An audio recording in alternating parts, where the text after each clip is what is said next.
Let's start the part second. Okay, you saw that the shapes of iron nail and the aluminum wire change on beating. जब हम iron nail या फिर aluminium wire को बार बार जब हम beat करते हैं तो क्या होता है, वो एक फ्लैटेंड शेप में बदल जाती है, नहीं वो चपटी हो जाती है, ठीक है। उसका जो सरफेस है वो चौड़ा हो जाता है, ठीक है, वाइडर हो जाता है। If they were beaten harder this could be change into the sheet. You might be familiar with silver foil used for decorating sweets. तो आपने देखा होगा सिल्वर फॉइल का यूज़ किया जाता है, आप लोग खाना वाना पैक करने के लिए एल्युमिनियम फॉइल का यूज़ करते हैं, ठीक है। तो वो भी हमारा सेम इसी प्रोसेस के थ्रू बनाया जाता है, ठीक है। उसको भी हम इसी प्रोसेस के थ्रू बनाते हैं। कैसे बनाते हैं, तो बार बार ही हमारे जो मेटल्स होते हैं उनको बीट करने पर वो एक फ्लैटेंड शीट की तरह बदल जाती है। तो you must also be familiar with the aluminium foil using of the wrapping food. Aluminium food का एग्जांपल मैंने आपको दिया है, तो वही सेम बात यहाँ लिखी है। The property of metal by which they can be beaten into thin sheet is called malleability. तो जब हम किसी भी मेटल को बीट करते हैं यानी मारते हैं, ठीक है, जब उसको बार बार हम बीट करते हैं तो the property of metal which can be beaten into thin sheet, तो उसे बार बार ही मारने की वजह से अगर वो किसी थिन शीट में बदल जाए तो इस प्रॉपर्टी को हम मेलेबिलिटी कहते हैं। क्या कहते हैं, मेलेबिलिटी। तो फर्स्ट प्रॉपर्टी तो आपने पढ़ी थी कि जो मेटल्स होते हैं वो शाइनी होते हैं और वो हार्ड होते हैं। दो प्रॉपर्टी आप ऑलरेडी ऊपर पढ़ चुके हो कि शाइनी और हार्ड होंगे। थर्ड प्रॉपर्टी आपने पढ़ी कि वो क्या होते हैं, वो मेलेबल होते हैं, ठीक है। आपने क्या पढ़ी कि वो मेलेबल होते हैं, उनमें मेलेबिलिटी होती है। क्या होती है उनमें, मेलेबिलिटी होती है। तो आपको जो अंडरलाइन पार्ट करना है वो कौन सा पार्ट है आपका, तो यहाँ से लेके अब आप इसको अंडरलाइन कर लीजिएगा और जब एग्ज़ाम आएंगे तो एक बार इसको अच्छे से रीड कर लीजिएगा। ये आपकी मेटल की प्रॉपर्टी है, ओके। अब this is a characteristic property of metal. ये कैरेक्टरिस्टिक प्रॉपर्टी है। कैरेक्टरिस्टिक कैसे, ये आपको दिखाई देने वाली property. As you must have noticed, material like coal and pencil lead do not show this property। जैसा कि आपने देखा होगा कि जो मटेरियल हैं आपके, ठीक है, कोल के, पेंसिल के, वो इस प्रॉपर्टी को शो नहीं करते हैं, ठीक है। कौन सी प्रॉपर्टी को, मेलेबिलिटी को। जब हम पेंसिल को या कोल को मार रहे थे तो क्या हो रहा था, वो छोटे छोटे पीसीज में डिवाइड हो गई थी, छोटे छोटे टुकड़ों में डिवाइड हो गई थी। बट जब हम किसी भी नेल को या वायर को मार रहे हैं तो वो क्या हो रही है, वो चपटी हो जाती है, ठीक है, उसकी शेप फ्लैट हो जाती है। We call this metal. तो क्या हम इन्हें मेटल बोल सकते हैं, नहीं, हम पेंसिल और लेड को मेटल नहीं बोल सकते, लेकिन हम किसे मेटल बोल सकते हैं, हम मेटल बोल सकते हैं हमारे आयरन को और एल्यूमिनियम को। अब can you hold a hot metallic pan which is without a plastic or a wooden handle and not get hurt।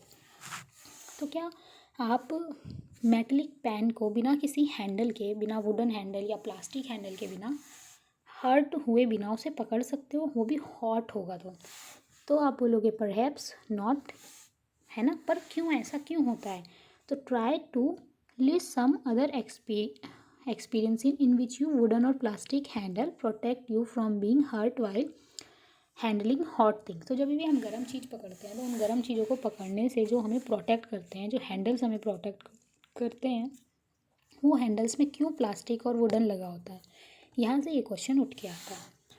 तो अब इस क्वेश्चन का हम आगे आंसर देखते हैं। On the basis of these experience what can you say about the conduction of heat bye would and plastic. तो जो कंडक्शन ऑफ हीट और प्लास्टिक के साथ है, हीट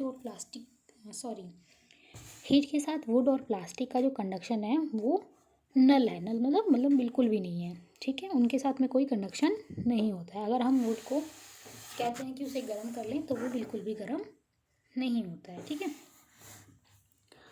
तो ठीक है, जबकि वो जल जाते हैं, है ना, पर वो हीट अपने अंदर कंटेन नहीं कर पाते। You must have seen an electrician using his screwdriver. आपने इलेक्ट्रीशियन को देखा होगा, उसके पास एक स्क्रू ड्राइवर होता है। स्क्रू ड्राइवर कुछ ऐसा बना रहता है और उसमें आगे की तरफ ऐसे एक नोक लगी रहती है और यहाँ पर एक बल्ब लगा रहता है। उस बल्ब में क्या होता है, आपको जैसे ही आप यहाँ पर इसे प्लग में लगाते हो यहाँ पे, ठीक है, इस प्लग में लगाते हो तो प्लग में आप देखोगे कि ये वाला जो बल्ब है ये क्या हो जाएगा, ये जलने लगता है।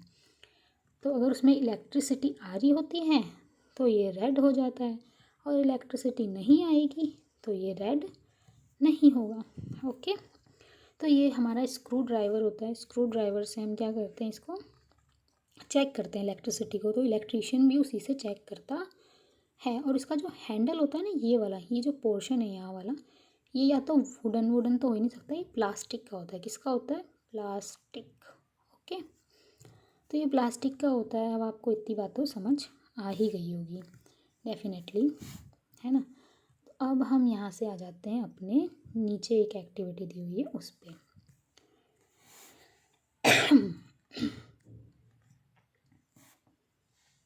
ठीक है, तो recall how to make an electric circuit to test whether electrician can pass through an object और नॉट। ठीक है, तो कैसे इलेक्ट्रिशियन को पता चलता है कि भाई कैसे जो इलेक्ट्रिसिटी है वो पास थ्रू हो रही है, कौन से मटेरियल से होएगी, नहीं होएगी। यहाँ पे आपको देखो ये बैटरी दिख रही है, ठीक है, और ये वायर दिख रही है यहाँ पे, ठीक है, जो अब दिखाई नहीं दे रही होगी, ऑब्वियसली बात है क्योंकि मैंने इतना सारा लिख दिया था।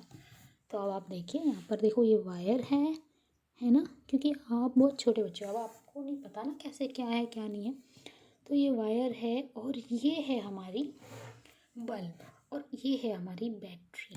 ठीक है, तो अब इस बैटरी के थ्रू क्या हो रहा है, यहाँ पर ये कनेक्ट हो रहा है और यहाँ से इलेक्ट्रिसिटी पास हो रही है, तभी हमारा बल्ब जो है वो ग्लो कर रहा है ना, ग्लो कर पा रहा है वो। तो जो हमारा बल्ब है वो कैसे ग्लो कर रहा है, तो वो इसी वजह से ग्लो कर रहा है क्योंकि इसके पास में इलेक्ट्रिसिटी आ रही है ऐसे। ठीक है, समझ आ गया होगा आई होप आपको ये। तो द एक्टिविटी, चलो रुको ज़रा देखते हैं।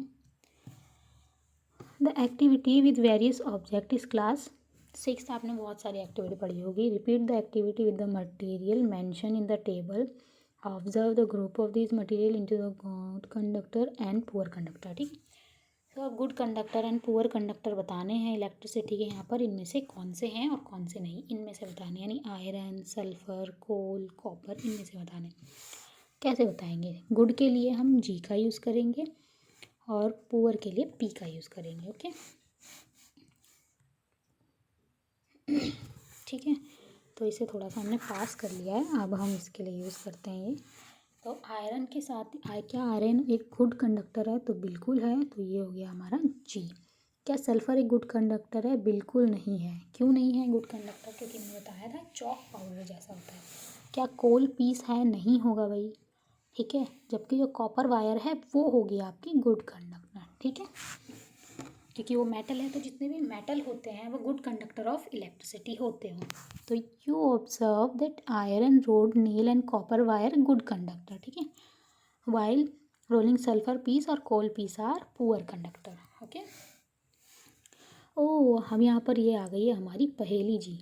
तो पहेली जी के दिमाग में क्वेश्चन आए, इन क्वेश्चंस को ज़रूर पढ़ना चाहिए, इससे हमें पता चलेगा हम कैसे सोचें, है ना।